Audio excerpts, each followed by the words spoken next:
Welcome back to Just the Facts with me, Jill Wine Banks. And today, a very special guest, a friend of mine, Alice Peterson, who is the president of Kentucky Heritage Hemp, which is part of her family's longtime farm. And I read an article in the Tribune not too long ago, which caused me to immediately email Alice to ask what was going on. Because it seems as if, as part of reopening the government, they snuck in a little provision that would basically wipe out the hemp industry. And if you're like me, you thought hemp was just for rope. That's what I thought hemp was. But I know from Alice that it's much more than that.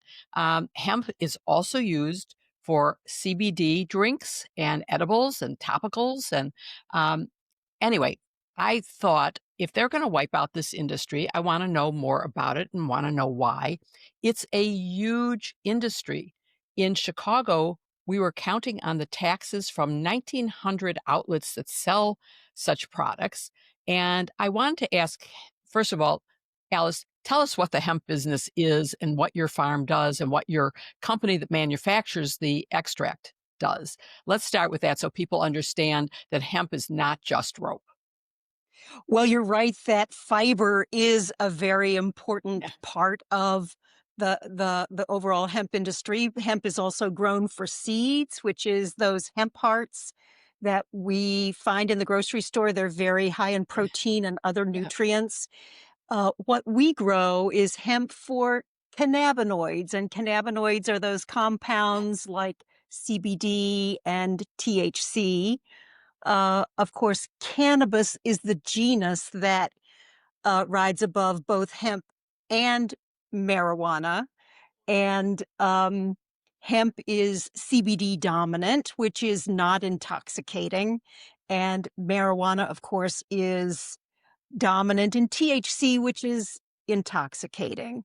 So the hemp that we're growing for CBD is primarily used for wellness as opposed to recreation because the THC is so low. Mm. We can't completely breed all of the THC out of the plant.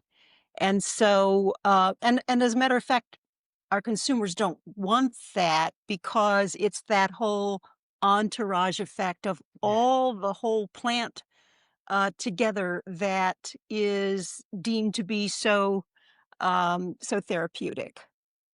And it's used for not just recreation. It is infused into drinks, but it's also, I understand, used to help addicts to resist. It somehow helps. Is that right? Yes, there are more and more studies being done all the time, but we need additional research to confirm these findings. Um, Hemp and the cannabinoids in hemp are used for, you know, anti-inflammatory purposes. They calm the nervous system. In its one approved FDA drug form, which is Epidiolex, it addresses extreme uh, neurotic problems. And so addressing the nervous system is the most important aspect of the wellness in CBD. And before we get to um, your fight, possibly not you personally, but the fight of the bourbon industry for dominance over hemp infused drinks.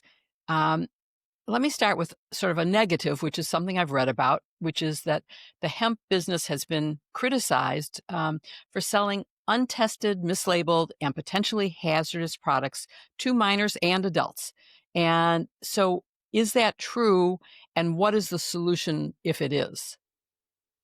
It is true, Jill, and it's one of the aspects of this ban that we think Mitch got right. Mitch McConnell, the senator from Kentucky who inserted the harmful language into the legislation at the last minute, We think he was right to ban synthetics because Mhm. they don't share the same safety profile as the natural plant cannabinoids do. And I'll tell you, it's just as simple as, you take the isolated CBD, you knock a molecule off, and you get this thing called D8, delta 8, as Mhm. opposed to delta 9, which is THC. So delta 8 does occur naturally in the hemp plant, but in very, very, very small quantities. And so the D8 that's being sold in gas stations and is reputed to have all of those harmful, marketing points that you just, listed. They're being sold to minors, they appeal to children, and even if and so D8, after it is synthetically converted from CBD, is intoxicating, about half as intoxicating as delta 9 THC. But even so, because it's part of this hemp industry, it's not regulated and taxed the same way that marijuana is. And of course, marijuana is taxed and regulated state by state, whereas hemp has a federal legalization as per the 2018 Farm Bill.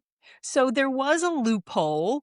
It wasn't anticipated in 2018 that D8 would start to be made. Um, but because of the harsh chemicals that it takes to knock that molecule off, we find there are a lot of carcinogens left in D8. So it's not only being marketed to children as an intoxicant, but it's also harmful for any adult who wants to relax and get high and use it because of this solvent that's used to make it. So, because marijuana is legal in so many places now, I know federally, of course, it's still not, but I don't know if it's all states. I know in Illinois, of course, it is. In Colorado, it is. Um, is that a better alternative than extracting the potential chemicals that will make you high from hemp? And why is hemp exempt from regulation? And are you in favor of regulation? Mhm. A lot of questions buried there. Well, a molecule of THC, whether it comes from hemp or marijuana, is a molecule of THC. So Mm, there's no difference in the compound uh, given those two sources. However, I am in favor of regulation. I am in favor of taxation. I just feel like those are the ways that we're going to give hemp grown for cannabinoids a solid foothold and be able to grow responsibly in this industry. Because if we don't, there's going to continue to be this uneven playing field.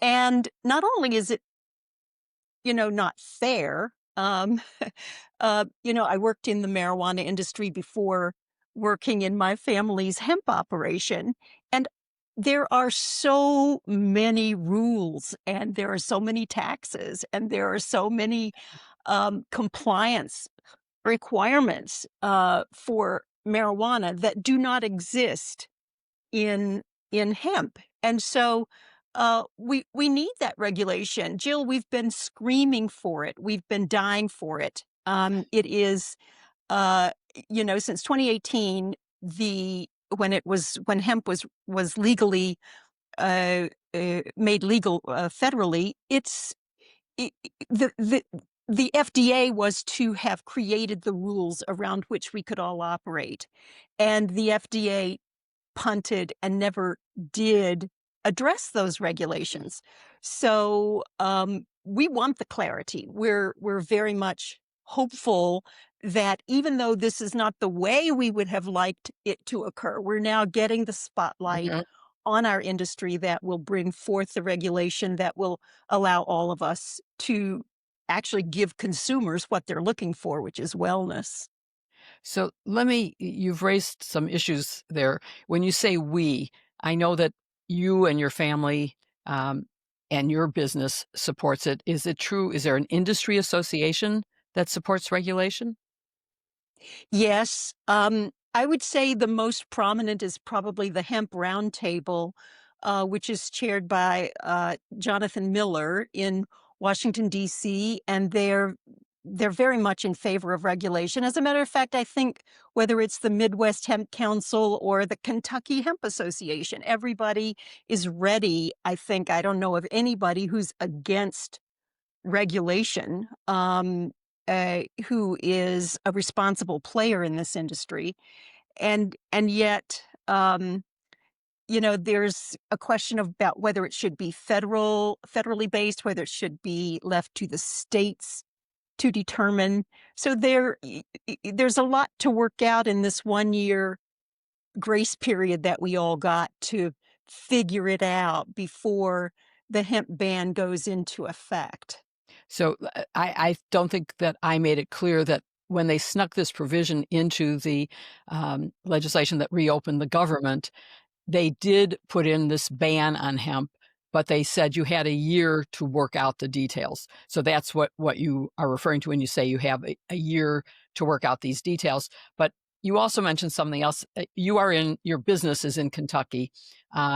You are a longtime Chicagoan as far as I'm concerned, but you are in Kentucky running your business.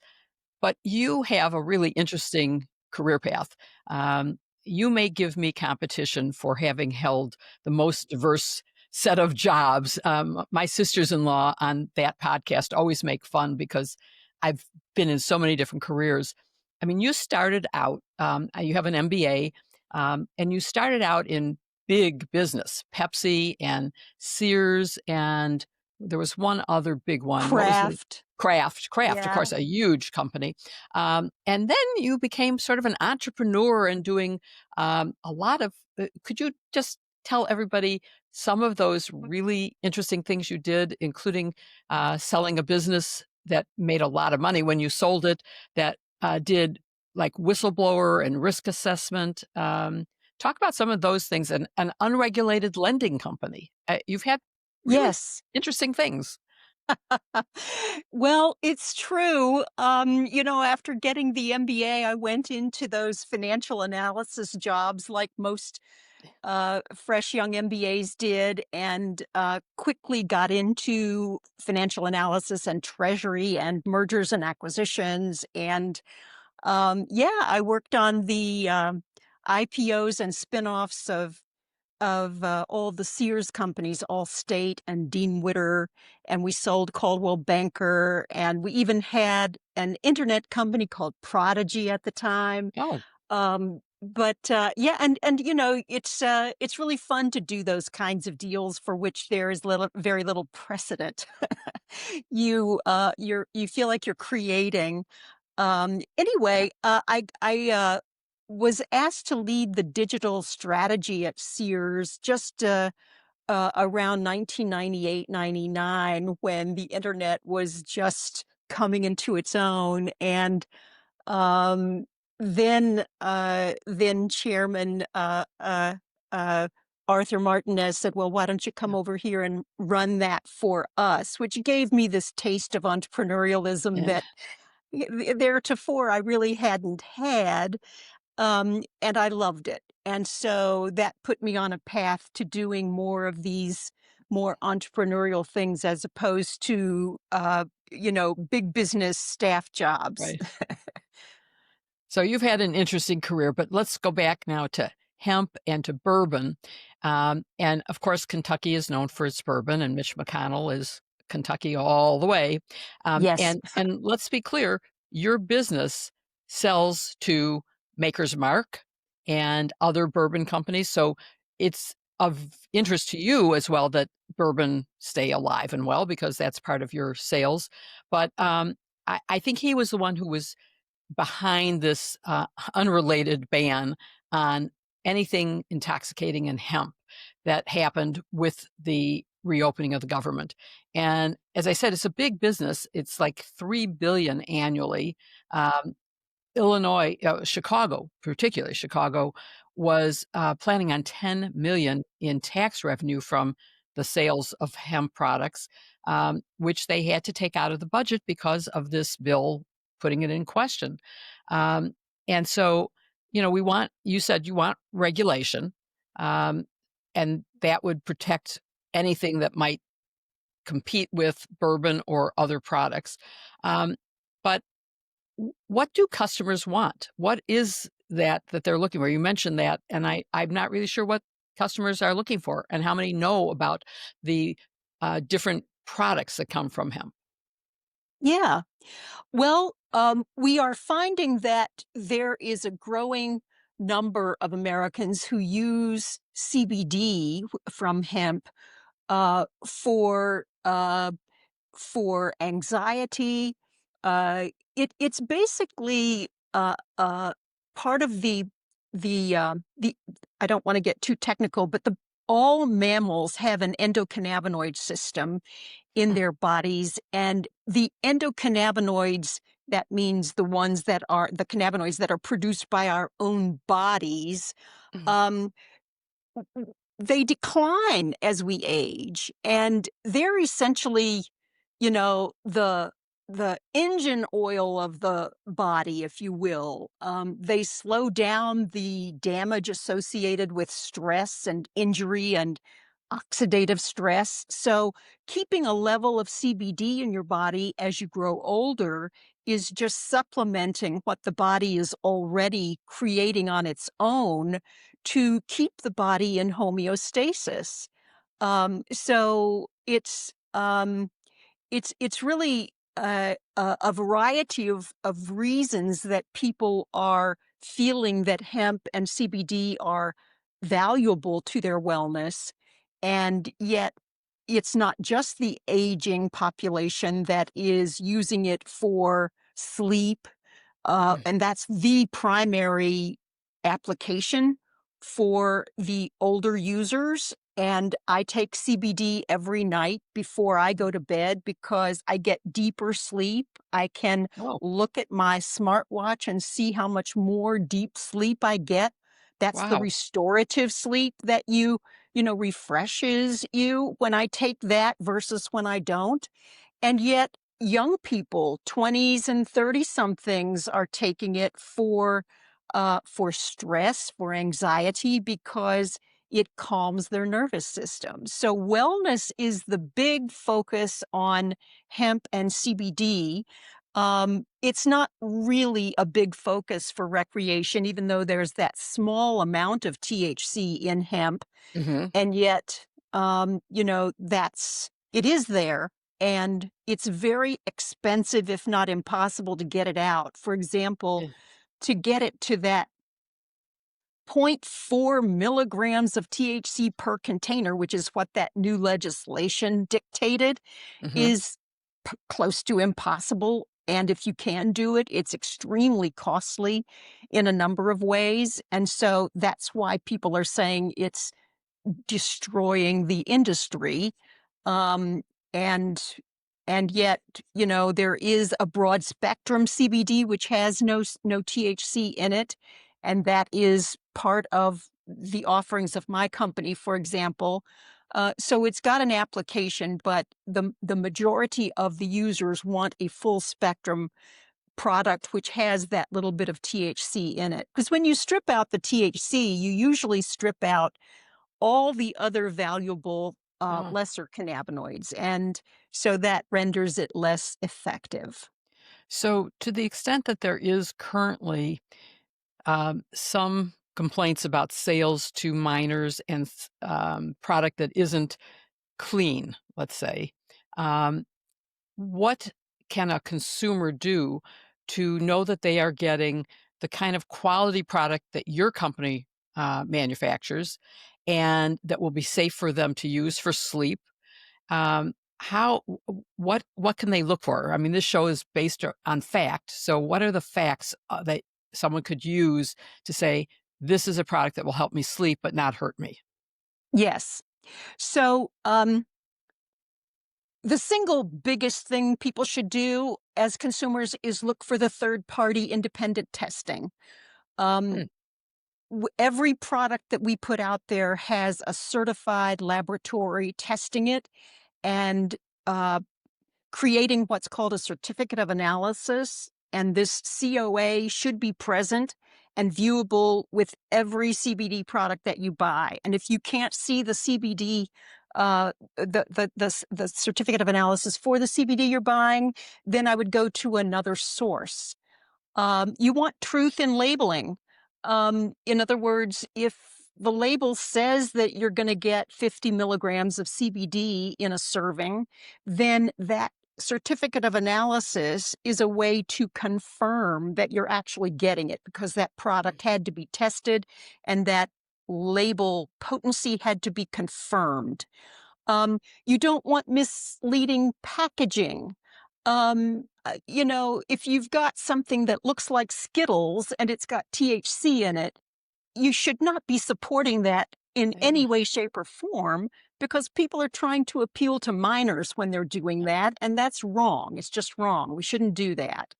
So I would say, I'm a little bit biased because everything that we make is USDA certified 100% organic. So that assures that you're not going to get any pesticides or any other crap in your CBD when you consume it.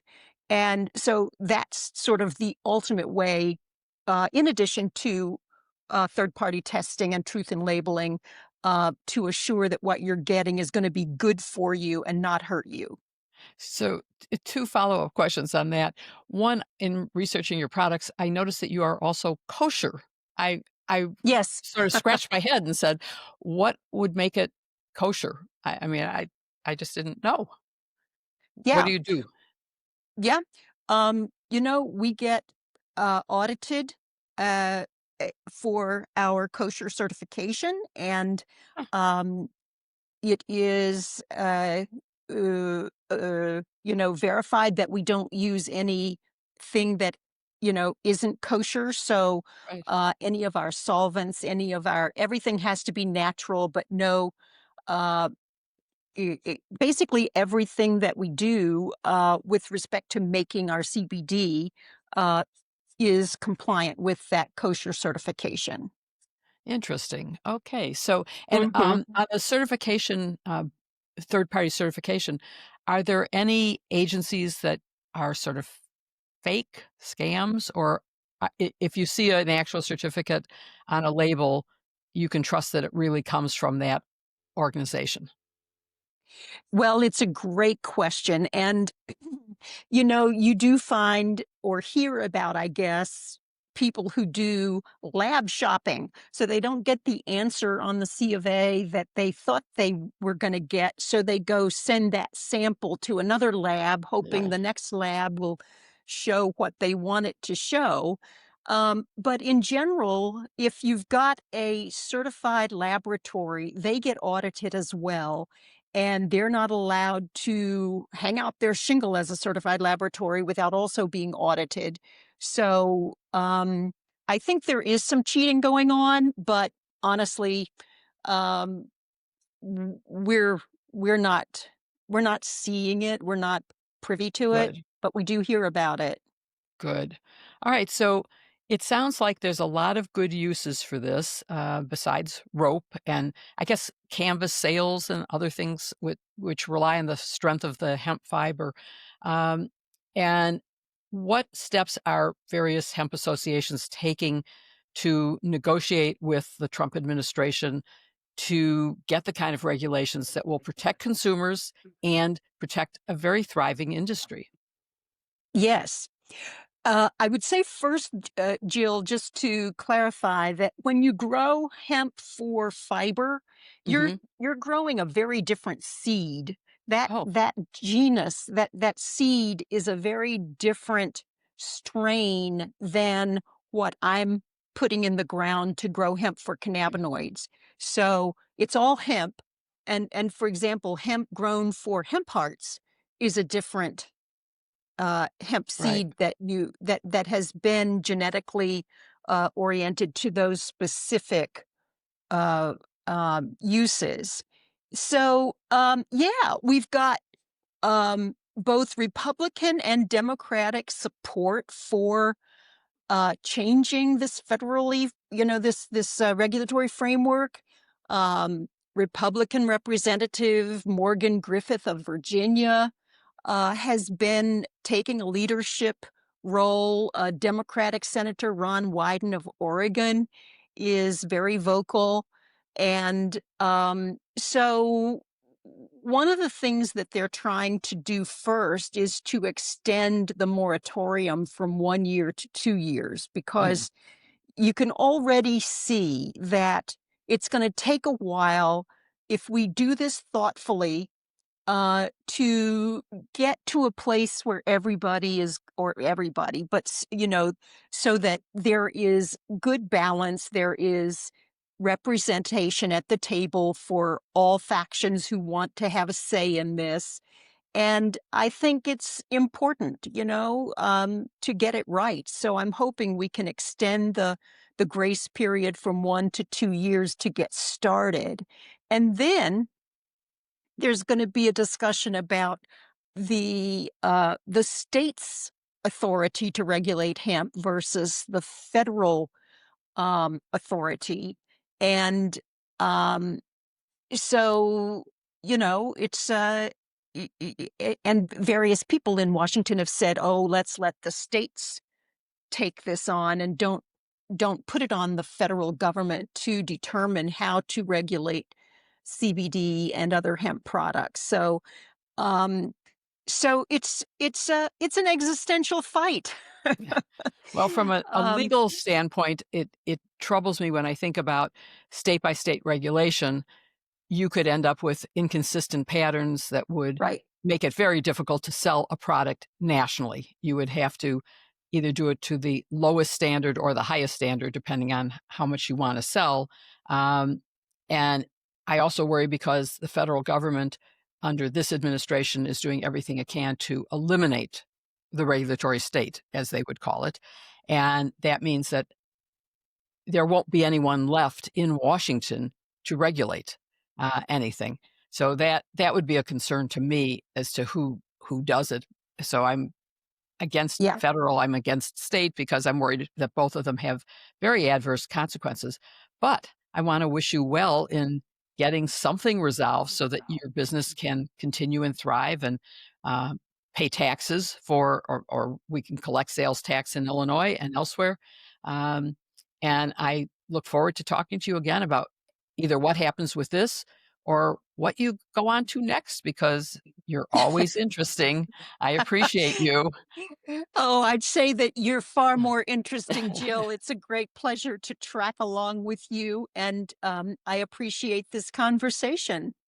Thank you. I hope everyone has learned something about an issue that honestly I just didn't know existed, but I'm happy to know about and to happy to learn about new products and where they are sold throughout the country.